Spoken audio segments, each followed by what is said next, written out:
No nii, tere kõigile. Tore on siin olla.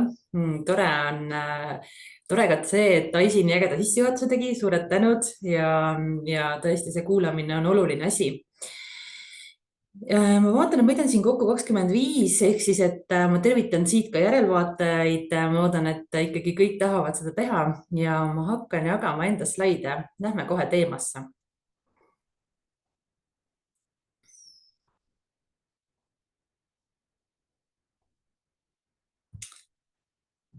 Nii natuke siis kõigepealt saame tuttavaks, et mina olen tõesti Real Coachi asutaja ja me oleme selline väike tiim, kogu aeg kasvame, aga oleme tegutsenud juba päris pikalt. Ja südameasi ongi siis tegelikult sellised meeskonnad ja nendes meeskondades heade suhete loomine, lühidalt öeldes. Meil on palju ägedaid kliente, ma olen väga uhke, et nad on otsustanud meiega olla ja nad tõesti ägedamaid kliente annab soovida. Ja nagu Daisy ütles ka, et ma olen päris pikalt juba coach'ina tegutsenud, meeskonna coach'ina ka. Aga võib-olla selline fun fact minust, võib-olla natuke veel räägime sellest, aga on see, et ma olen ka suur reisisell ja ma olen reisinud üle 80 riigi. Et see, ma pean seda isiklikuks selliseks mõnusaks rekordiks. Aga nüüd, palun jaga chati, vaadates nüüd seda pilti. Kui sinu eelmine kuu oleks üks lõbustuspargi atraktsioon, siis milline see oleks? Mul on jaga lihtsalt chati number, võid ka seda täpsustada. Ja ma jagan ise, mina olen number 2, et need hobused ja see karussell, et kuidagi stabiilselt mõnusalt läheb niimoodi, et ei ole suuri nagu kõikumisi. Daisy, kuidas sinul, et kui sa oled nõus kohe siin jagama? Väga raske siit valida. Ei ole käinudki kõigil. Ma arvan, et see karussell on väga hea. Nii, Ene on 10. peal. 9. 11. See Ameerika mäed on alati hästi populaarne, eks? Ma olen 6, Anneli on 5. Te võite täpsustada ka, et millest selline tunne just, et eelmist kuud iseloomustaks just selline sõit. Ege on 8. See 8 tundub minu jaoks nagu eriti selline väljakutseid pakkuv. Number 2, aga kiirem kui tavaliselt. Okei. Jaa, väga lahe. Vaadake veel, võta nüüd oma eelmine kuu kokku, et kuidas siis oli? Erinevalt elu naishormoonidega. Ja. Nii. No, eks ta nii on, eks, et vahepeal on hea mõelda, et kuidas ma olen ennast tundnud ja kuidas minu kuu on läinud, et see aeg läheb ikka kiiresti. Ja selleks, et meil see tänane webinar oleks kuidagi eriti äge, mõtlesin, et ma pakun teile 2 sellist üllatust. Nimelt ma otsin endale sellist mõttekaaslast siin webinaril. Ja mul on siin palju küsimusi vahepeal, mida ma teiega arutada. Ja kui sa oled nõus vastama ja kaasa rääkima chatis, et siis ma annaksin selle webinari lõpus 2 asja. Üks on väga kuulus raamat, eks.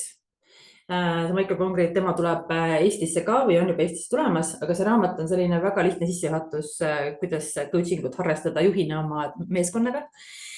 Ja teise kingituse, siis 2 inimest, kes minu mõttekaaslased täna siin webinaril jaksavad olla, on siis lihtsalt selline stiilne Real Coachi märkmik pastakaga. Et ma siis saadan need osalejatele või annan Daisyle, kes siis nüüd edasi liigutab.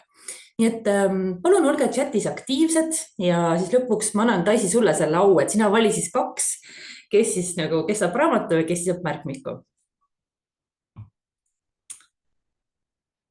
Ja väga tore oleks näha ka kellegi nägu peale Daisy, aga selleks siis ma saan aru küll, et tegelikult ega see veebis niimoodi väga pildiga ei olla. Sa oled siin, me räägime täna kuulamisest. Kuulamine on ju nii elementaarne, eks me kogu aeg kuuleme midagi, me kogu aeg kuulame, see on ju meie igapäeva osa, see on üks meie meeltest. Aga mida sa loodad tänasest webiseminarist kaasa võtta? Miks sa siin oled?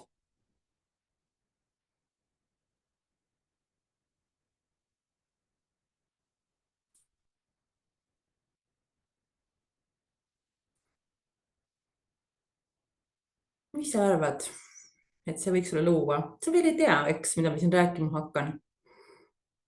Aga mida sa loodad? kaasa võtta. Palun jaga chati.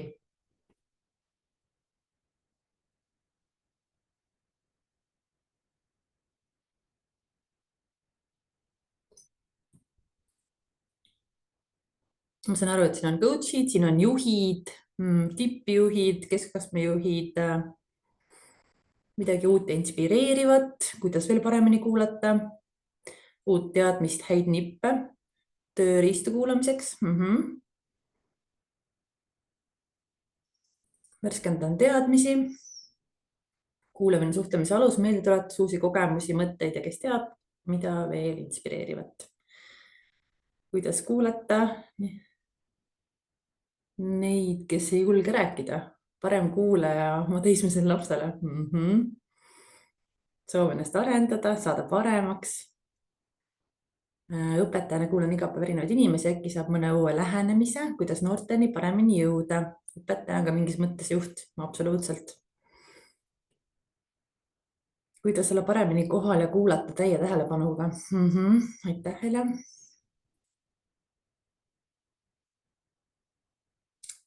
Väga hea. Olgu.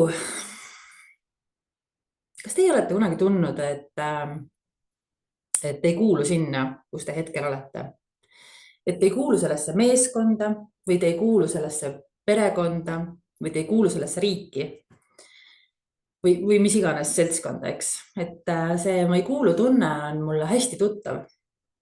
Kui ma väike olin, siis ma tundsin seda kogu aeg. Ma tundsin, et mind ei kuulata, mind ei mõisteta ja ma tahtsin kogu aeg Eestist ära minna.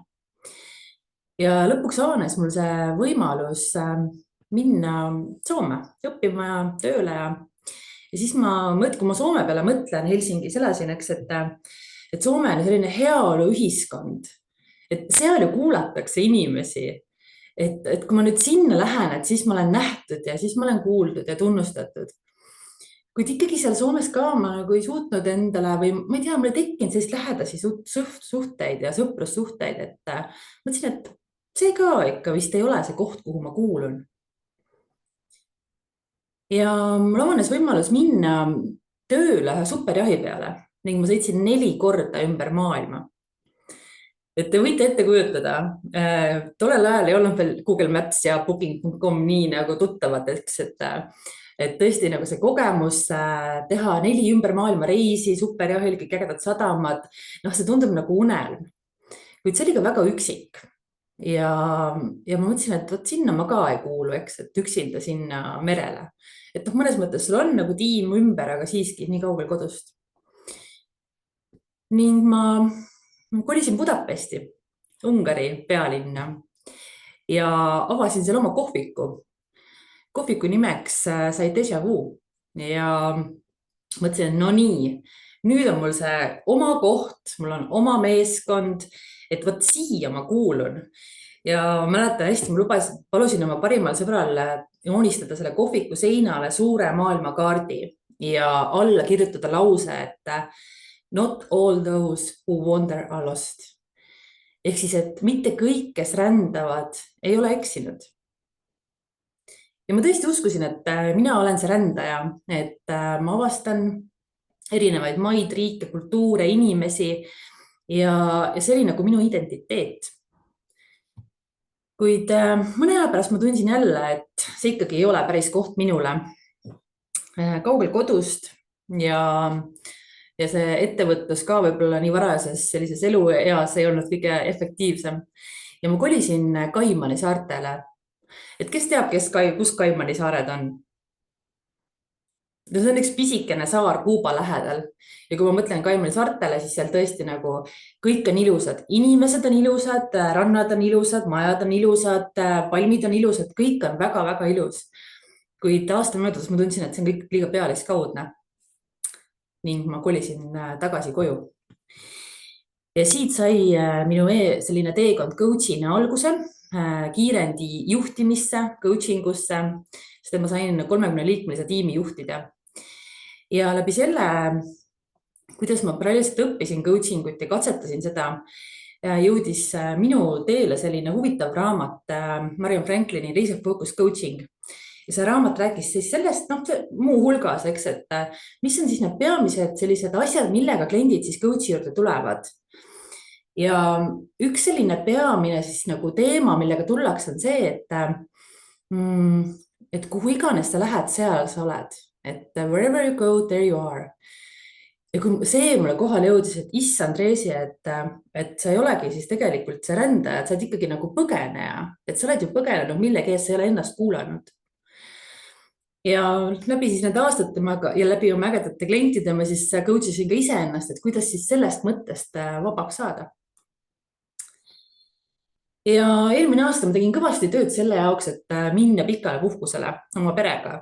Et keegi on tundnud, et vahepeal on see puhkus nagu ainuke asi üldse, mille nimel midagi teha. Noh, mina kindlasti olen seda vahepeal tundnud.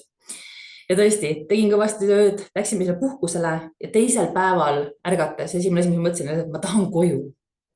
Et lõpuks oli see hetk minu jaoks käes, et see, kus ma olen, ongi minu kodu, Eesti. Ja ma pidin selleks päris pika teekonna läbi käima.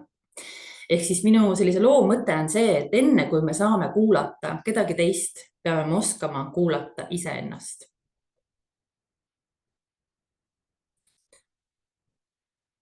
Ja palun jaga siia chati, et kui sa kedagi kuulad, kas sa kuulad, et mõista või sa tegelikult kuulad, et vastata?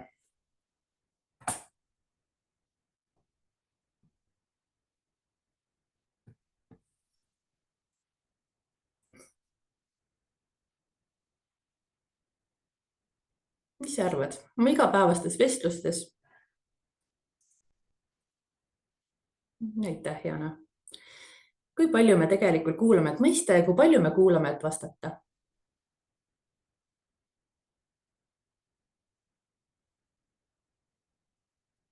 Oleneb rollist ja olukorrast, et mõista. No mis te arvate? Et ma lugesin just hiljuti siin ühte sellist põnevat uuringut, et 90% meist tegelikult kuulates juba mõtleb sellele, mis ta tahab ise öelda. Et see on tegelikult ju täiesti selline normaalne, et nii me olemegi. Et mõistega olen seda poole elu harjutanud.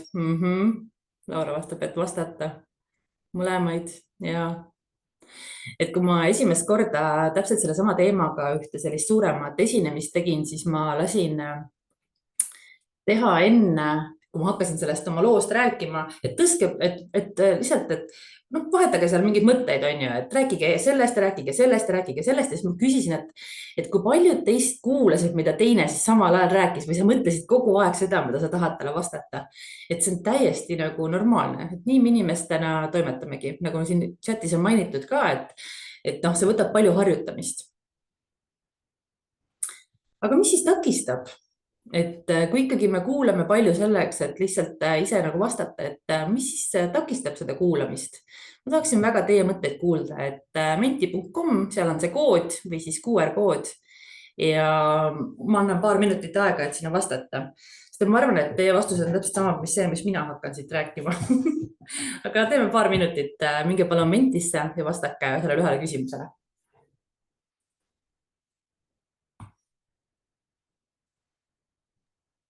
Siin on küsimus, et kas on võimalik kuulata, et mõista ja vastata ka? Nii, Anna.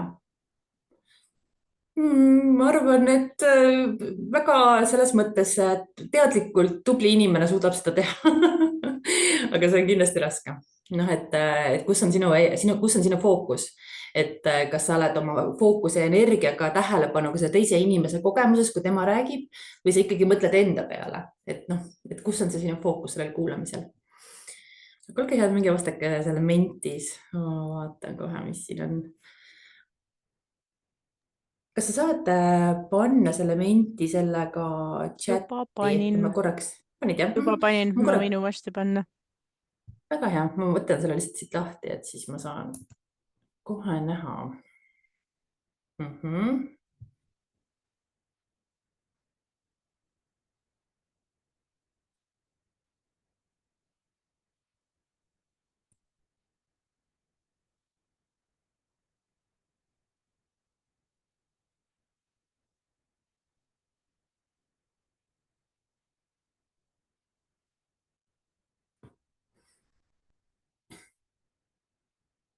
nii, kohustused juba tuleb, et ma jagan neid vastuseid teile ka.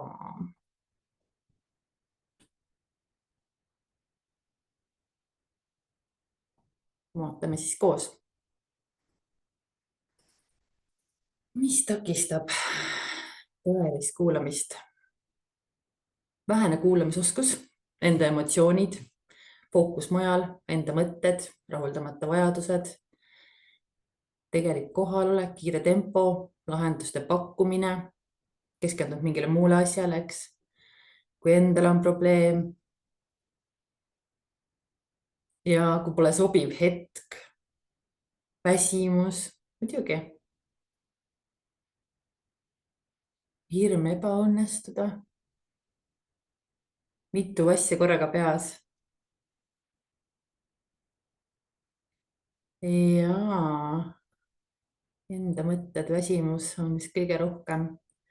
Isiklikud hirmud.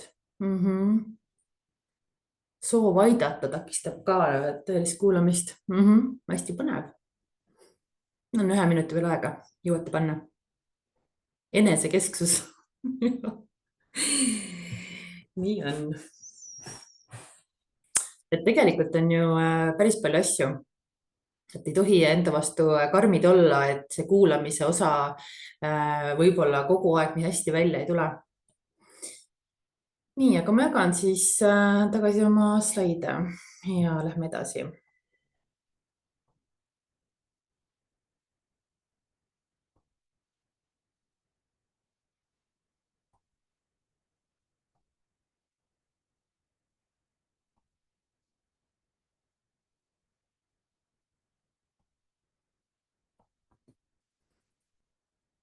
Nii, nagu sealt välja tuli ka tegelikult jah, et mis takistab kuulamist, on ikkagi see välised segajad, ajaline surve, kui meil ikka on mingi müra kuskil või et meil on mingi, kohe hakkab järgmine koosolek, siis mul ei ole aega siit kuulata. See on täiesti tavapärane. Siis teine ikkagi see, et ma tean juba seda vastust, et tihti ma märkan ka emana, et kui laps tuleb midagi nagu küsima, et siis mina juba tean, mis tegelikult nagu ta tahab küsida või mis see vastus võiks olla, et ja juhina ka, eks ta võib tulla kohe see tunne, et tahaks nagu öelda, mis see õige asi on. Et siinkohal ma jälle soovitan vahepeal katsetada selle mõttega, et vastuse asemel küsida hoopis, aga mida sina arvad või et mis võiks olla sinu meelest see kõige parem asi teha. Muidugi on meil ka suur soov kedagi muuta, parandada, õpetada ja seda kõige paremas tähenduses, kõige parema kavatsusega, sest et kui ikkagi inimesed tulevad meie juurde midagi küsima, siis me tahame ju neid aidata. Ja me tahame, et neil läks hästi, et võib-olla see minul on hetkel lihtsalt see ongi see lapsega, et ma ju tegelikult tahan, et ta saaks sellega hakkama või et ta saaks selle asja lahendatud ja samamoodi nagu juhina või inimesena või kaaslasena. Et aga see on natuke ikkagi eeldus, et see inimene, kes tuleb sulle rääkima oma murest või küsima midagi, eks, et või kes tahab, et sa teda kuulaksid ja seda hakkad nagu õpetama või muutma või parandama, et siis on eeldus, et tema kogemus või tema küsimus on nagu täpselt sama, mis sinul oli või et kuidagi tema tuleb, et see teie kogemus on nagu sama, et see on natukene eelduseks. Aga minul oli ka nii. Istud sõbrannaga, on ju, kohvitassi taga ja ta hakkab rääkima sulle mingit lugu, mis tal just juhtus. Ja siis mul juhtus ka ju täpselt sama asi. Ma tahan ju jagada enda lugu. Kas keegi tunneb ennast ära siin? Palun andke lihtsalt chati märku.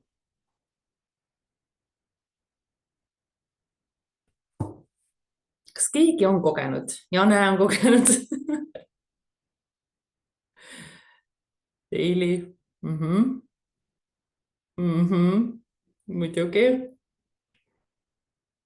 Ja, et see lihtsalt on nii, aga jällegi, kuna see on ikka see on parim kavatsus, me tahame ju talle midagi jagada, me loodame, et ta saab sealt mingi sellise enda jaoks mingi nüansi, aga see on jälle pisut on eeldus, eks, et see tema kogemus on jälle sama, mis minu kogemus. Ja see võib takistada sellist kuulamist. Ja muidugi kõige rohkem takistab kuulamist, nagu sealt mentist ilusti näha ka oli, on see, et need iseenda muremõtted.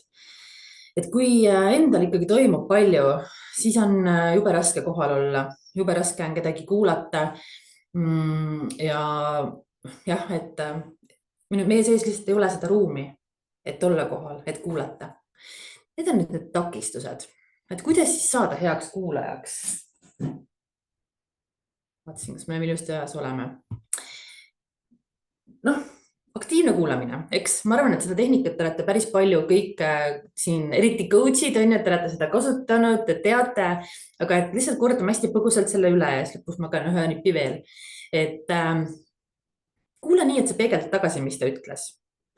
Et kas ma sain õigesti aru, et sa mõtlesid selle all seda, et see peegeldamine aitab ka tegelikult sellel jagajal siis rohkem aru saada, et mida ta siis täpselt räägib. Et peegelda tagasi seda, mida see inimene sulle jagas.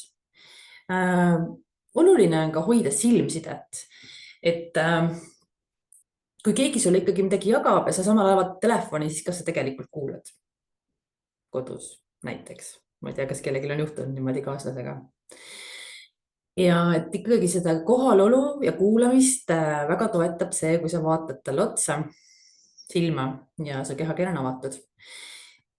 Siis muidugi avatud küsimused, et mis ja kuidas versus mis ja kas. Et mul oli just üks klient siin hiljuti, tal oli selline probleem, et probleem, väljakutse, et tal tiimis üks liige nagu rääkis teisi taga lihtsalt ja siis ta oli natukene selline emotsionaalne ja veits nagu isegi ärritunud, et tead, ma lähen ta juurde kohe ja ütlen, et küsin, et miks ta nii käitub. Aga mis te arvate, mis siis selle inimesega juhtub, eks? Ja siis me arutasime, et kuidas me siis võiks küsida, kui me kasutame avatud küsimusi. Kuidas me võiks siis selle inimese käest küsida? Siis ta pakkus välja, et kuidas me saaksime siis paremini tiimis tööd teha. Okei, väga hea küsimus, aga võib-olla me saame küsida ka niimoodi, et mis paneb sind nii tundma, et sa ei saa otse minu juurde tulla nende muredega. Et sellel, mis sõnu kasutada, on väga suur jõud. Sellel, millist küsimust kasutada, on väga suur jõud. Iga küsimus viib kuhugi. Vali oma küsimusi teadlikult. Ja see aitab kuulata. Muidugi mina sõnum, eks. Empaatia, et panna ennast ikkagi selle inimesega sellesse samasse olukorda. Ja anda märku ka, et sa mõistad seda kohta, kust ta tuleb enda jutuga. Et ma mõistan, et sa oled hetkel ärritunud, ma mõistan, et see oli väga väljakutsuv sinu jaoks. Et sa valideerid natuke tema tundeid. Ja muidugi paus, vaikus, mõju. Ja see paus on eelkõige siis rääkijale, eks? Sina kuulajana seda hoiad selle jaoks, et tema saaks jagada oma mõtte lõpuni. Öelda selle, mis tal oli öelda ja vahepeal aitab see paus ka siis sellel inimesel nagu minna veel sügavamale. Ja selle vaikuse ja pausi õppimine coach'ina on olnud vähemalt minu kogemusel ikka selline väljakutse. Ma ei tea, võib-olla Daisy tahaksid jagada sina, kas sinu jaoks on olnud vaikuse hoidmine algusest peale hästi loomulik? Loomulik mitte, aga ma arvan, et TBS-is käies, kui me testisime, siis mul sain selle mõjust väga kiiresti aru ja et see vaikus on tõesti kuld, et see ei ole üldse ebamugav enam, et see on tõesti väga, mis toimib hästi.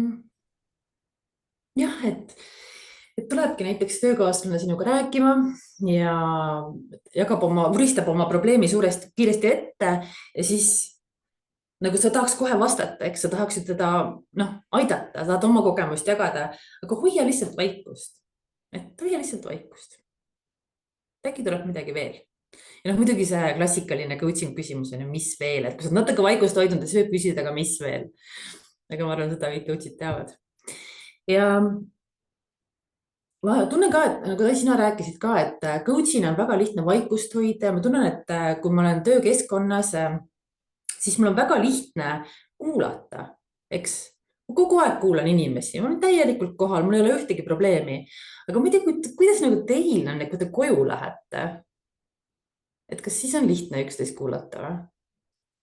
Palun jagage chati, kes kodus väga hästi oskab kuulata enda kaaslast, võib-olla lapsi, keda iganes. Mõtleme, mitu inimest tuleb.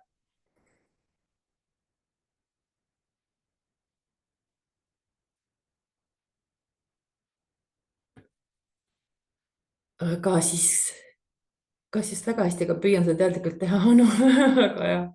Okei, aga jagage siis, pange kas või chati üks väike selline thumbs up või mingi märk mulle, et kellel on raske kodus üksteist kuulata.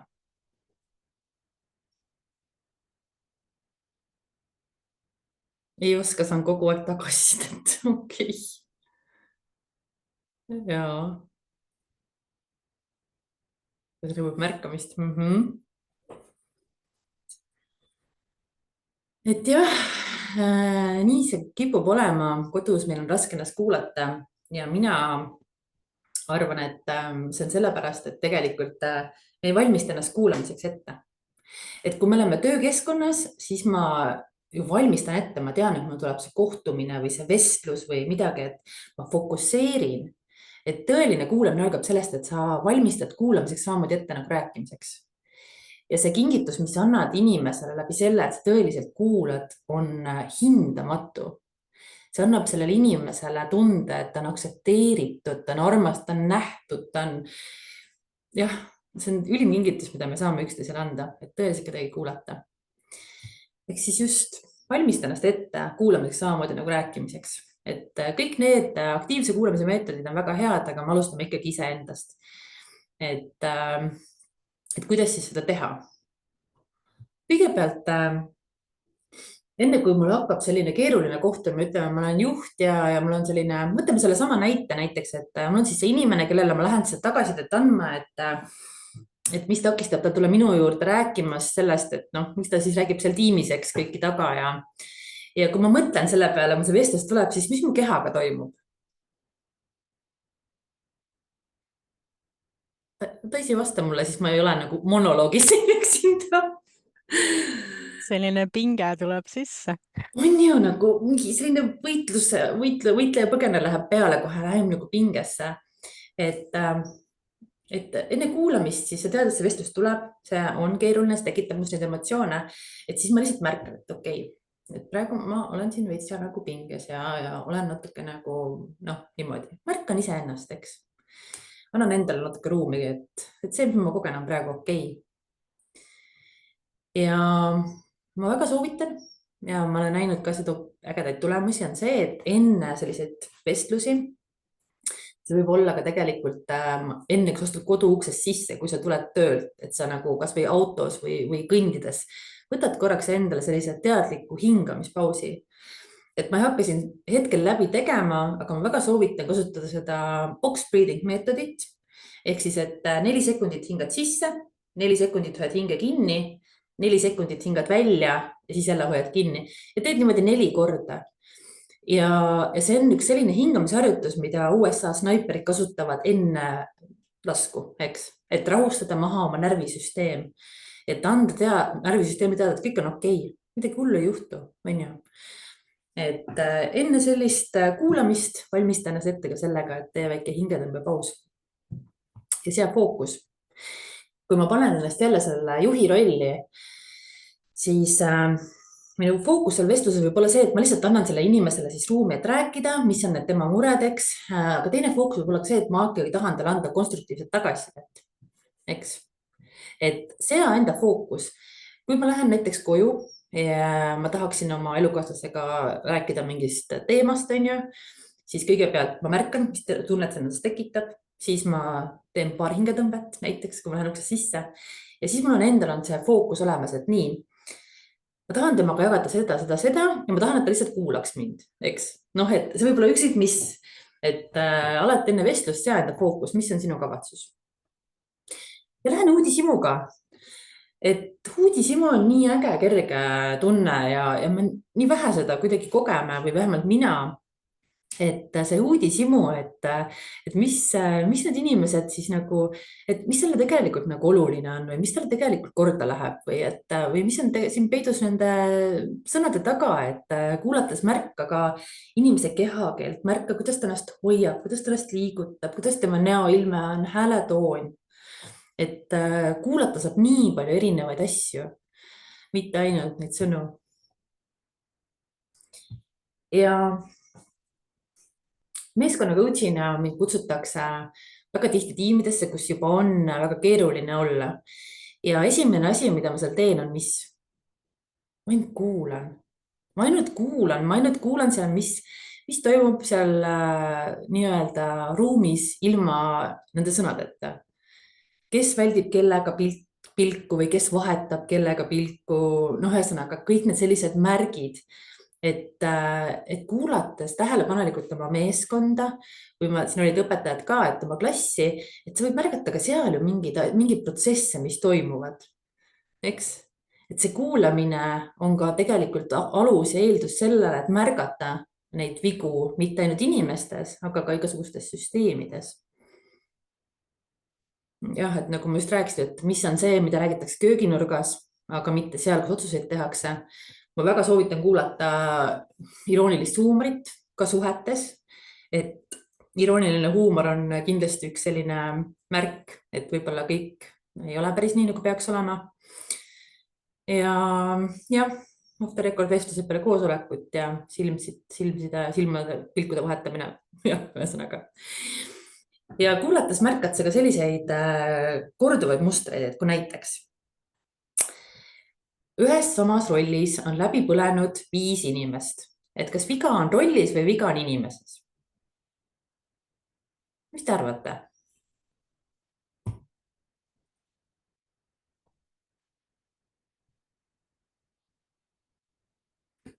Kui ühes rollis juhtkonnas. Jaa, nõus, võib-olla, kõik võib olla.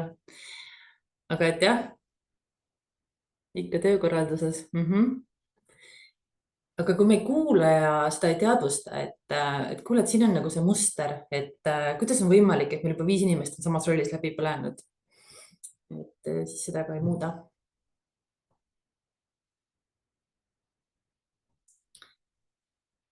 Jah, ja muidugi kuulamise selline, mis me juba natuke rääkisime ka, kuldreegel on, et ära palun eelda. Ja assume on äge sõna, ma mäletan, kus konverentsil ma seda nägin, aga mulle jäi kohe meelde, et kui sa eeldad, siis sa teed ässi nii endast kui ka minust. Siis mulle jäi see nagu igaveseks meelde, et jube hea on vahepeal meelde tuletada, et kui ma tahan jälle eeldama hakata, et siis, et mis siis juhtub. Ma ei tea, see on selles mõttes on äge väljend. Kuid eeldada võib, et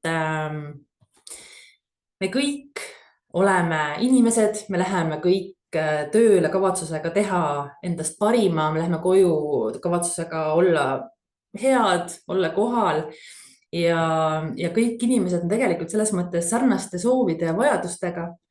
Me kõik tahame tunda ennast hinnatuna, me tahame, et meid armastatakse, meil on omad mured, meil on omad haavatavad küljed, on ju, ja me kõik soovime õnne, rahu. Et see quote on Paul Santagata Google'i sellest Head of Industry't, et tema kasutab seda enne, kui ta alustab psühholoogilise turvalisuse töötubasid. Ja mulle nagu väga meeldib see, sest et selles kiires elutempos, kus meil ei ole aega isegi iseennast kuulata, veel vähem siis tegelikult teisi, on ju, siis me unustame ka selle ära, et me tegelikult oleme ikkagi suhteliselt sarnased, eks, et me tahame samu asju. Ja väga optimaalne 40 minutit. Jaga chati või kui sul on mingeid küsimusi, siis nüüd on selline Q&A aeg. Ma läksin küll suht kiiresti, ma arvan, et see on okei.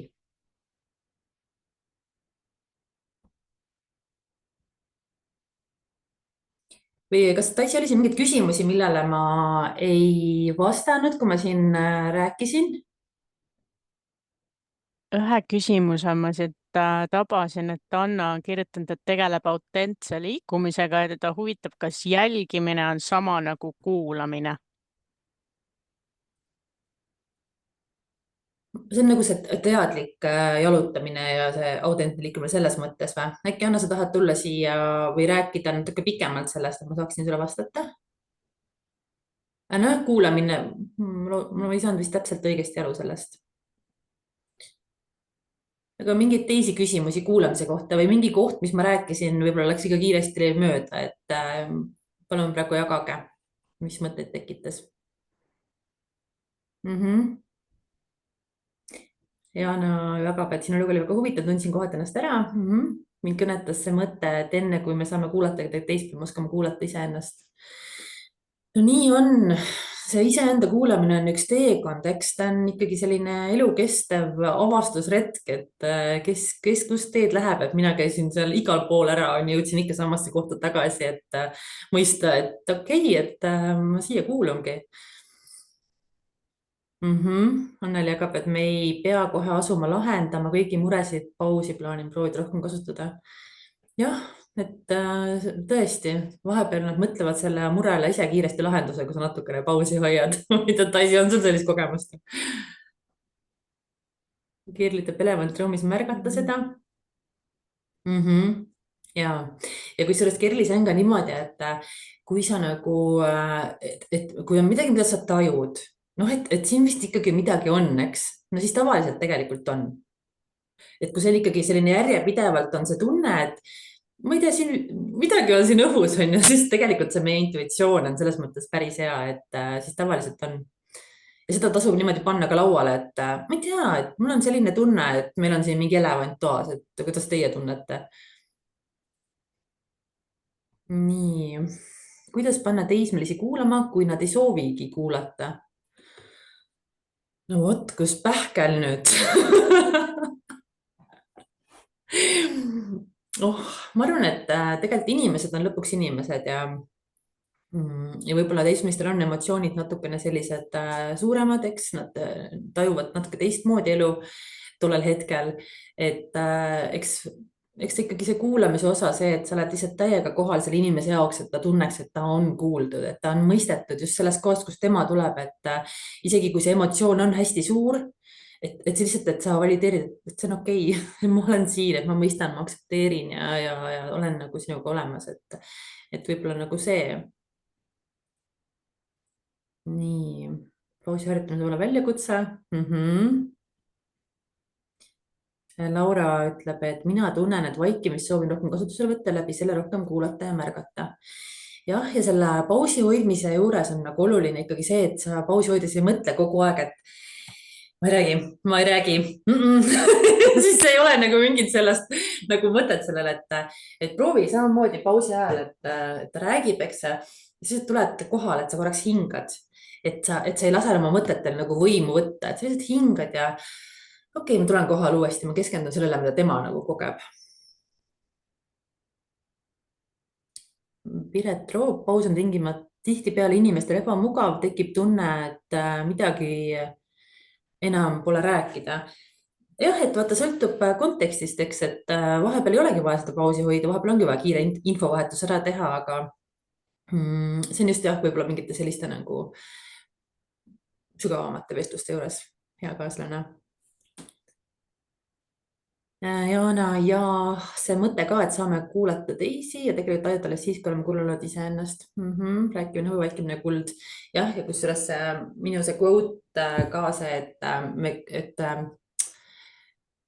not everyone who wanders are lost, mitte kõik, kes reisivad, ei ole eksinud, et see tuleb ka sellest samast vaikimine, hõbe või jah, vaikimine, kuld, rääkimine, hõbe. Kuidas märkamistega edasi minna, kuulamine ainult vist lahenduseni ei vii. Jah, et tegelikult ongi siis niimoodi, et kõigepealt kuula, siis järgmine samm on, et märka mustreid. Et kui sa näiteks, kui me räägime tiimist, et siis kõigepealt kuula, lihtsalt ole kohal, märka, mis seal nagu toimub ja siis märka, mis need mustrid seal nagu on. Ja siis võib-olla adresseeri seda nagu läbi selle kuulamise ja kohalolu, sa leiad selle natuke parema koha või suuna, mida adresseerida, et mis seal päriselt nagu toimub. Et võib olla ka selline olukord, et töötaja tuleb või kolleeg, et siis ta vuristab sulle ette, et kõik on nagu nii halvasti ja kõik on nagu nii pekkis. Ja siis on nagu, et ongi jah, et nii ongi. Aga kui sa lased talle selle emotsiooni nagu ära rääkida, et okei, et mis siin nagu täpselt on, millega ma sind praegu aidata saan või et nagu võib-olla see koht. Aga jah, kuulamine on esimene samm alati lahenduseni, et on esimene samm. Leppida sellega, et inimestel ongi erinev tempo ja ma ei saa olla kärsitu inimesi forsseerida. Jah, et ikkagi kuulata iseennast, et selline kärsituse tunne, mina olen ka hästi kärsitu, ma ei saa üldse nagu sellest, ma jumala kiiresti räägin ka, et see mõte ja kõik käib nii kiiresti, et see lihtsalt on, sest me oleme sellised vahepeal inimestena, et on inimesed, kes räägivad hästi rahulikult, aeglaselt. aga seda saab treenida, on ju, seda oma tähelepanu hoidmist. kuulama ja kuuluma on nii sarnased eesti keeles. Minul on tähtis, et need sõnad olid täna ühes mõtteruumis. jah, jah. tõesti, minu jaoks ka vahva, aitäh siis kuulamast. Kutsun üles liituma meie kogukonnaga, meie Real Coach idega ja kui on mingeid küsimusi veel, siis olen täiega avatud vastama. Ja ma ei tea, Tais, tahad sa midagi veel siia lõppu jagada, et minu poolt siis see kuulamise osa on nüüd ametlikult läbi. Me peaks nüüd need auhinnad välja Jaa! ütlema. Nii, trummipõrin, raamat on esimene, läheb. Meil on siin mitu inimest, ma ütlen 2 nime ja sina tee see otsused, kumb saab raamatu, kumb saab märkviku. Aga oota, ütleme niimoodi, et see on 1, siis on õiglasem. Teeme nii, Laura Tulus. Laura, coachingu jutte siit lugeda. Ja number 2. Meil oli siin Ege Soidla. Siin oli teisi aktiivseid veel, et ei jõudnud kokku nii-öelda kvantitatiivselt arvutada, aga jäite silma. Aitäh teile. Tore, palju õnne, et siis need jõuavad teieni peagi. Ja igatahes olge meiega ka ühenduses, me oleme hästi avatud alati igasugust vestlustele ja koos mõtetele ja head õhtut. Ja aitäh kõigile.